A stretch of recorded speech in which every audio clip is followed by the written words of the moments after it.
संयुक्त राज्य अमेरिका के पूर्व राष्ट्रपति डोनाल्ड ट्रंप ने एक ऐतिहासिक घोषणा की है।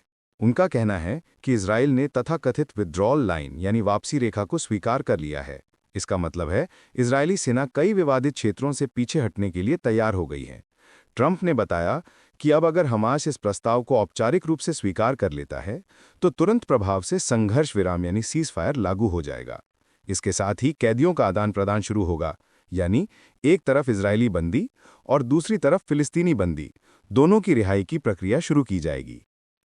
ट्रंप ने यह भी कहा कि ये समझौता गाजा में जारी हिंसा को रोकने और स्थायी शांति की दिशा में बड़ा कदम हो सकता है। हालांकि अंतर्राष्ट्रीय विश्लेषक ये सवाल उठा रहे हैं कि क्या हमास इस समझौते पर भरोसा करेगा और क्या इजरायल सचमुच पूरी तरह से अपनी सेना को पीछे हटाएगा। ये घोषणा ऐसे समय पर आई है जब गाजा में हाल ही में कई हजार लोगों की जानें गईं और अंतर्राष्ट्रीय दबाव बढ़ता जा रहा है।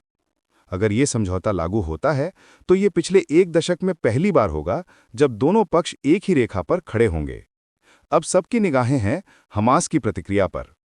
क्या वे इस प्रस्ताव को स्वीकार करेंगे और युद्ध विराम की घोषणा करेंगे, या फिर शांति की ये कोशिश एक और अधूरी पहल बनकर रह जाएगी। अगर आपको लगता है कि अब सच में मध्य पूर्व में शांति की उम्मीद है, तो अपने विचार कमेंट में जरूर लिखिए और जुड़िए हमारे साथ सिर्फ नेशनल न्यूज़ रिएक्शन पर।